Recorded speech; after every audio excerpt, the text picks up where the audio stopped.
You're looking at the American-made rocket and spacecraft that will return American astronauts to the International Space Station from American soil for the first time since the retirement of the space shuttle, last flown nearly 9 years ago.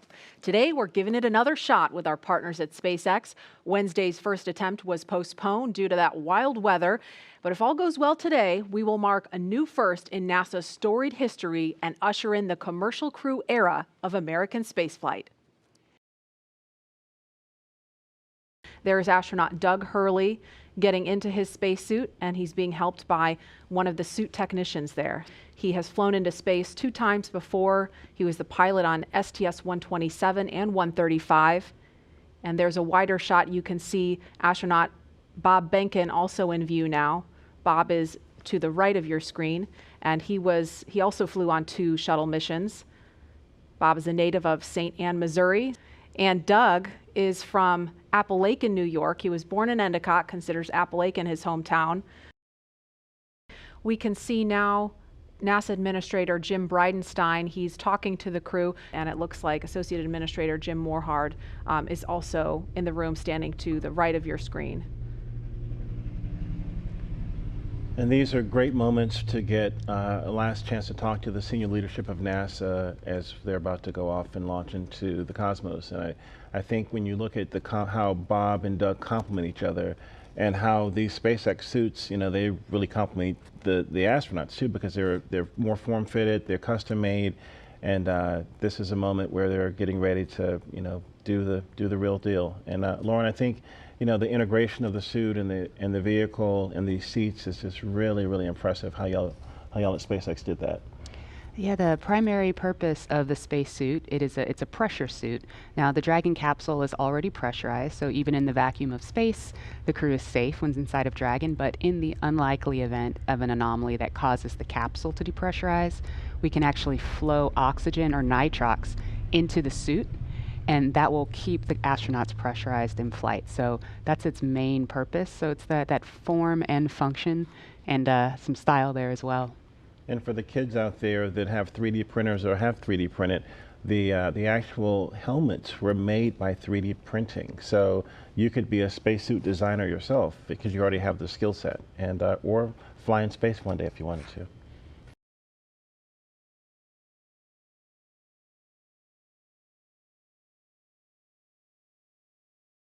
And we are looking at a live picture now of Bob Behnken and Doug Hurley walking down that hallway in the astronaut crew quarters. We just saw Doug wave at the screen, and they're just turning the corner, getting inside that elevator.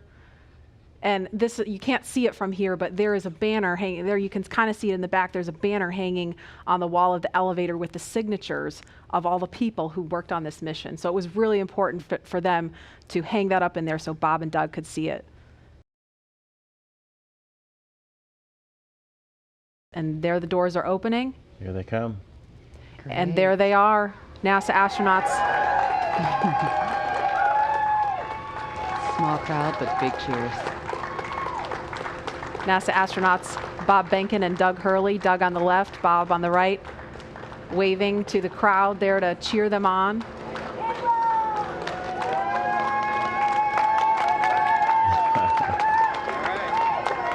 And there are their families right in front of them. The virtual hugs, a very special moment.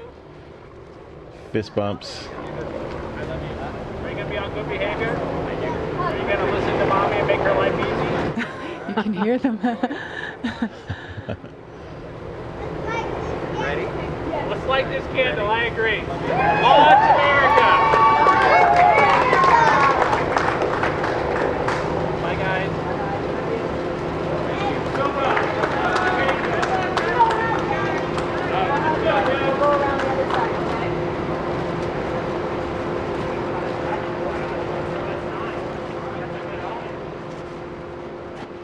Now Now they are getting into the Tesla Model X that's going to take them to the launch pad, being strapped into their seats.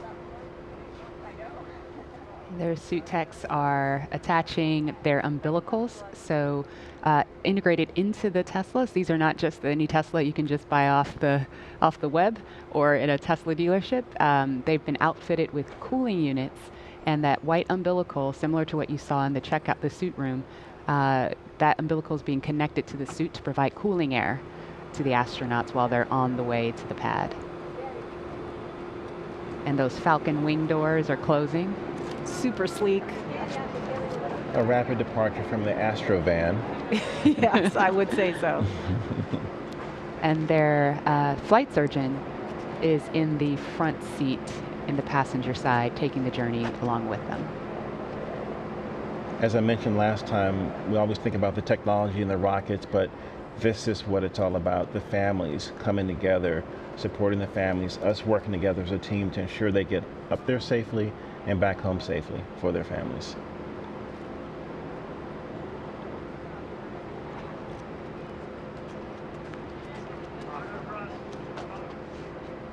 I couldn't hear everything they were saying, but I did catch Bob telling his son to be good for mom, make her life easy. As a parent, I appreciate that. Let's see that prominent NASA meatball.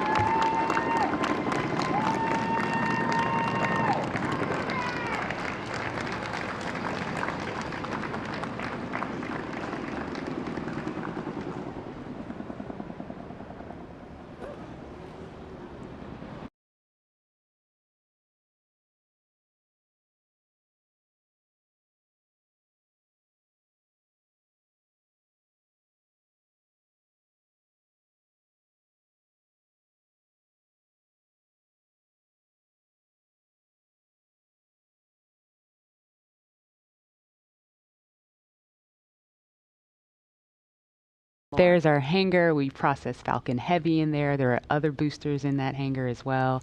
And the rocket and Dragon that is on the pad right now was put together, or rather finally integrated inside of that hangar and then rolled out to that pad to go up vertical. And there it is. That shot really gives you a sense of the scale of the Falcon 9 rocket. Those Teslas look teeny, teeny, tiny, making their way up there. Yeah, really cool watching the Teslas pull up, driving on the launch pad just a few feet away from the vehicle. This is awesome and getting really excited over here.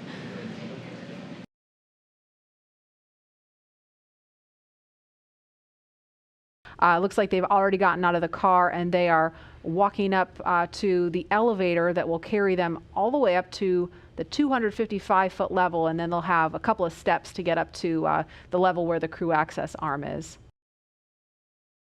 Core on countdown 1 at 2 hours 57 minutes. The crew has arrived at the pad on schedule. There they are, taken in the sight, craning to see the top of the Falcon 9 rocket. It's 230 feet tall if you round up, and then Crew Dragon is another 27 feet from the bottom of the trunk to the top of the nose cone. So when you're out there in person, it's really hard to describe just how large it is.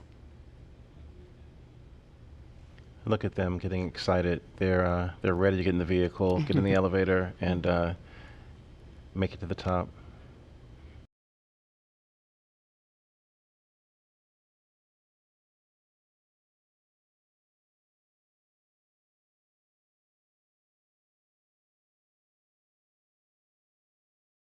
And we should hear a call any moment that the crew has arrived at the pad as they make their way up the stairs, and they're headed to the crew access arm now.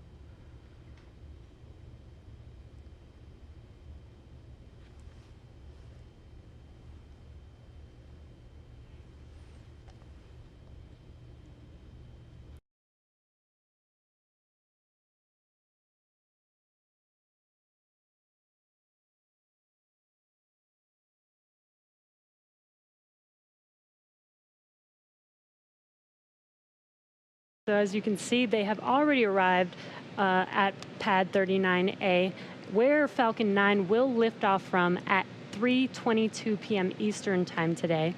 They have ascended the tall structure already, which is next to the rocket, and it's called the fixed service structure, and also have already walked down the corridor, which is known as the crew arm, which is what they're standing in right now. That's right. And as they prepare to board Dragon, they have this one final stop that they're standing in right now, and that's the White Room. The White Room is literally just the room at the end of the crew arm that has an opening into Dragon. It is the last place on planet Earth Bob and Doug are going to be standing before they step into Dragon for their ride to the International Space Station.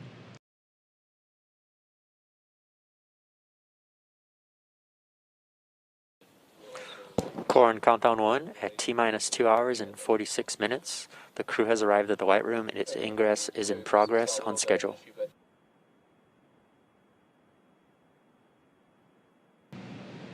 And as they climb into Dragon, they will buckle themselves in and attach their umbilicals to their suits.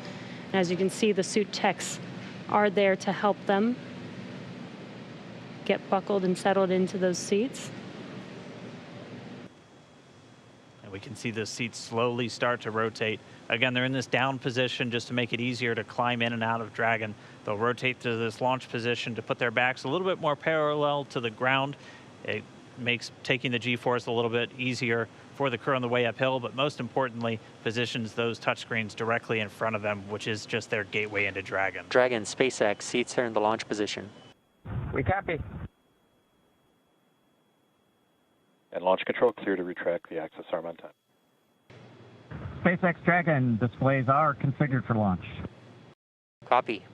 Bob, Doug, on behalf of the entire SpaceX team, it's been a huge honor to help you get ready for today's historic mission. Know that we're with you, have an amazing flight, and enjoy those views of our beautiful planet. Thanks, Jay. It is absolutely our honor to be part of this huge effort to get the United States back in the launch business. We'll talk to you for more, but thank you. Copy all. Thanks for those words. Falcon 9 is in startup. Dragon is in countdown. FTS is armed for launch.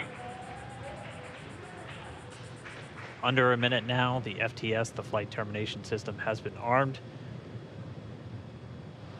Dragon, SpaceX, go for launch. SpaceX Dragon, we're go for launch. Let's light this candle.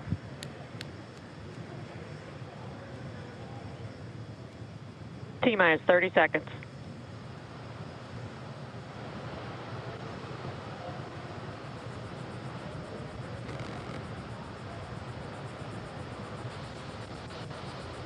Stage 1 tanks pressing for flight. T-minus 15 seconds. 10, 9, 8, 7, 6, 5, 4, 3, 2, 1, 0. Ignition.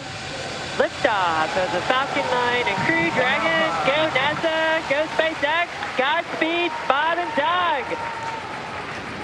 America has launched. And so rises a new era of American spaceflight, and with it the ambitions of a new generation continuing the dream.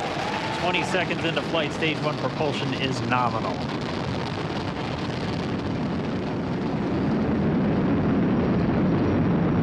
T plus 30 seconds into this historic mission. Flying crew on board Dragon and Falcon 9, and look at them go. Falcon power telemetry nominal. M1D throttle down. We're throttling down to get ready for the period of maximum dynamic pressure. We're in the throttle bucket. Reports say all systems are go. Vehicle is supersonic. We've exceeded Mach 1 on the Falcon 9. M1D throttle up. We're throttling back up to full power as we're through max Q. Copy, 1 Bravo. And we heard that 1 Bravo call out. That's just the second abort zone that they're in. They'll continue to be on this until the first stage has done its job and they switch over to the second. At this point, Bob and Doug pulling about 2.3 Gs, 2.3 times the Earth's gravity already moving at back over engine chill. 1,500 miles per hour. We've heard the call out for MVAC engine chill. That's getting the MVAC engine ready to light. That'll come at about 2:44 into flight. Right now, everything continuing to look good. Next major event coming up is going to be the triple. We'll have main engine cutoff of the 9 first stage engines, stage separation, and then ignition of the second stage engine to continue to carry astronauts into orbit. Coming up in about 20 seconds. M1D throttle down.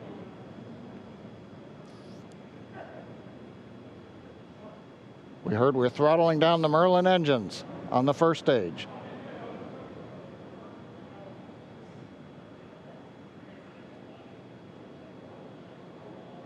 And we have Miko. Miko. 2 Alpha. Falcon stage separation confirmed. Copy, 2 Alpha. MVAC ignition.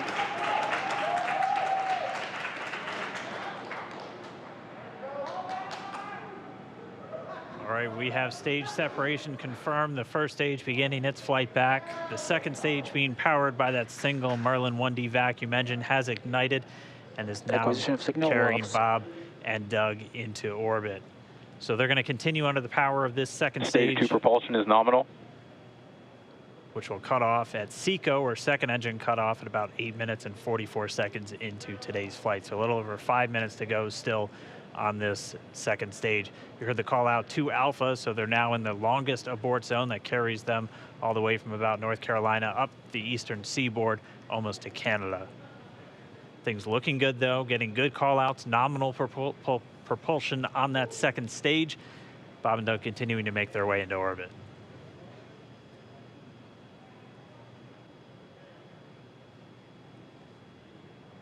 Dragon SpaceX nominal trajectory.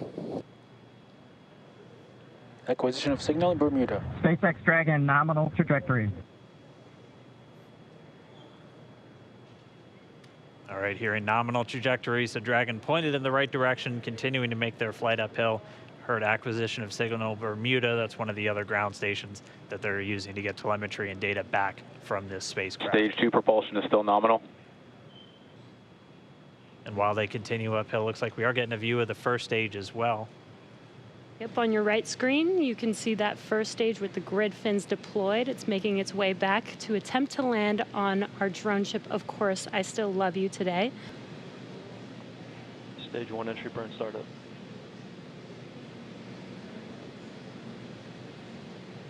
And there is that entry burn beginning. This burn lasts about 36 seconds long. Stage 2 FTS is saved.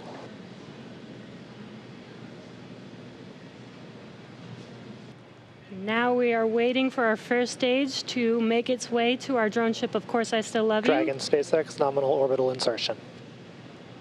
Launch escape confirmation is nominal Dragon orbital copy, insertion. nominal orbital insertion. Deploy. And what you're seeing on your screen is a live view of our drone ship, where our first stage will be coming down. Looks like we lost that live view, but we'll wait for confirmation of that landing shortly here. Falcon 9 first stage successfully landed. And there you can see on your screen, Falcon 9 has landed. This is the first Falcon 9 to carry humans to orbit, so very exciting for us. And as you can see on your right screen, Bob and Doug are still making their way to their targeted orbit. M1D to recovery 1. So exciting today. M1D. It doesn't stop. It does not stop. All right, we did hear again that call out, good orbital insertion, so that means Falcon 9 and Dragon right now exactly where they're supposed to be. M1D to FRC on recovery 1. And it's right at about 12 minutes when Dragon will separate. Looks like we saw a 0G indicator floating around there. I know Bob and Doug owe us a little bit about what exactly that is that they brought up with them.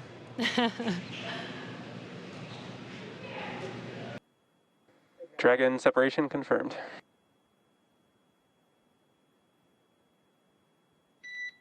Countdown 1 is unmerged. Separation confirmed. And there's that call out.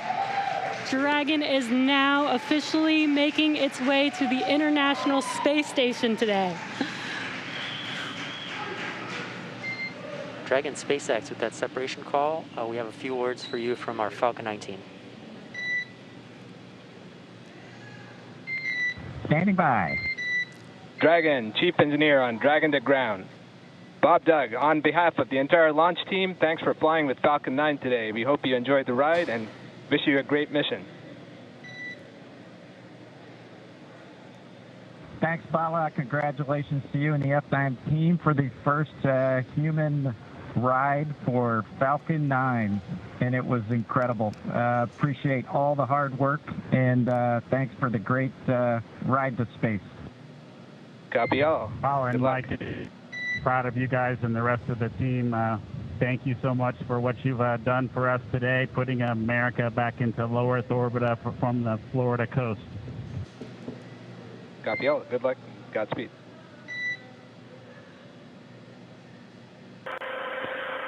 Well, everyone, welcome aboard Dragon.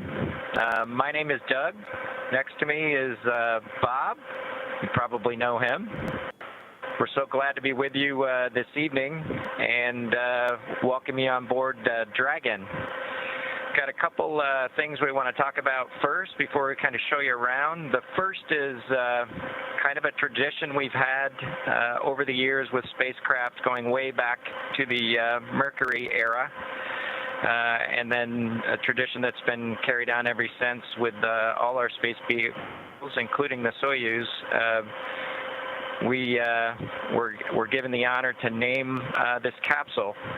I know most of you at SpaceX especially know it as Capsule 206, but I think all of us thought that we could maybe do a little bit better than that. So without further ado, we would like to welcome you aboard Capsule Endeavour.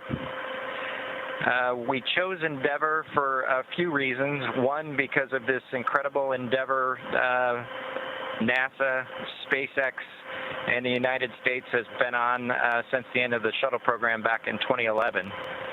The other reason we named it Endeavour is a little more personal to Bob and I. We both had our first flights on Shuttle Endeavour, and it just meant so much to us to carry on that name. That's what we decided to go with. So we hope you enjoy that name, and once again, welcome on board. Well, good evening, everybody, and welcome aboard Endeavour, the SpaceX vehicle headed to the International Space Station. Today, we accomplished the first flight off the Florida coast in quite some time, and Doug and I were really proud to have an opportunity to be a part of that. We're doing it in a brand new spaceship, a spaceship that's a lot different than its namesake Endeavour, the space shuttle, in that it has touch display screens that allow us to accomplish most of the interfacing requirements that we have.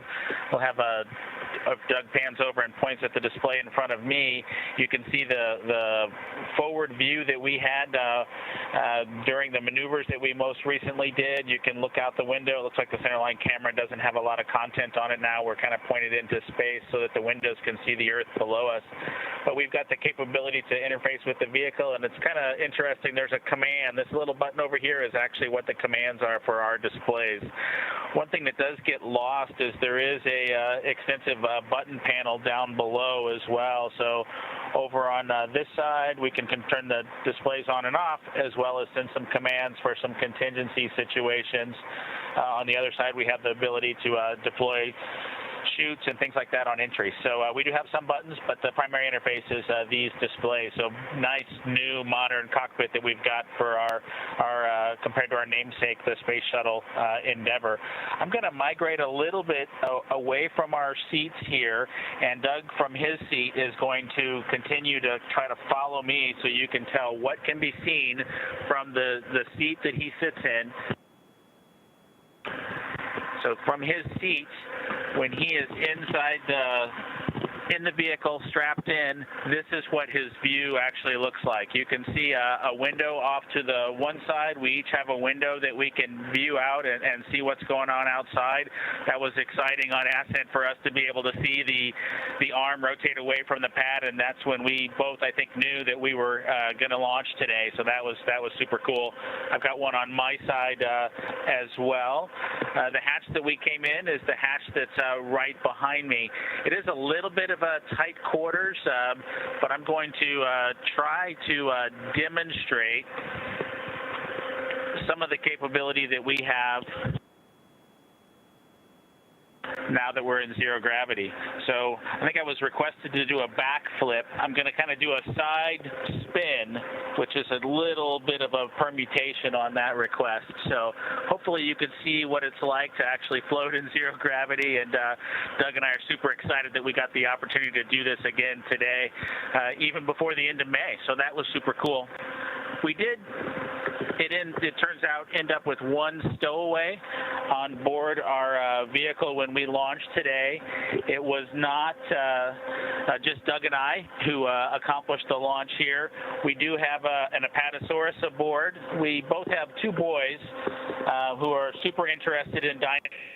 And we collected up all the dinosaurs between the two houses, and Trimmer, the Apatosaurus, got the vote from the boys to make the trip into space today with us. And so that was a super cool thing for us to get a chance to do for both of our sons, who I hope are super excited to see their toys floating around with us on board. I'm sure they would rather be here given the opportunity, but hopefully they're proud of this as well.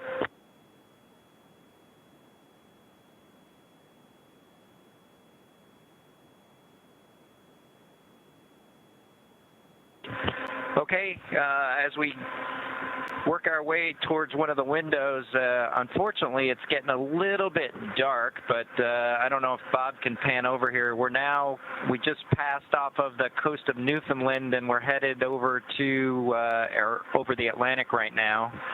I don't know if you can get a good picture of that.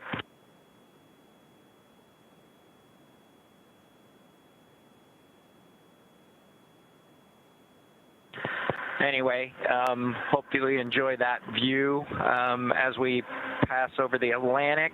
And I think with that, we will work ourselves back into the seats and wrap things up for this evening.